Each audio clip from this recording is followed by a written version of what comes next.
मुज़ाकरात को कामयाब कराने के लिए गुडविल जेस्चर के तौर पर 9 मई के 19 मुजरमान की रहम की अपीलें मंजूर की गईं। उन्हें बाज़ाब्ता तौर पर आजाद किया गया, लेकिन उन्होंने क्या किया, बजाय इसके कि बाहर आकर एक शराफत की जिंदगी की तरफ जाएं, लेकिन उन्होंने जैसे ही जेल से निकले और एकदम से नारेबाजी शुरू कर दी कि इमरान तेरे जानसार बेशुमार बेशुमार।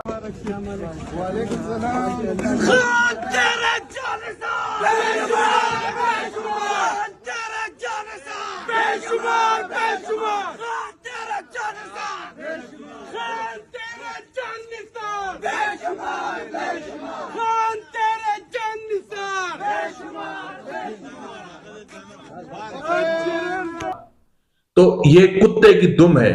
और कुत्ते की दुम जिस तरह कभी सीधी नहीं होती, इस तरह कौम यूथ भी बगैर जूतों के कभी सीधी नहीं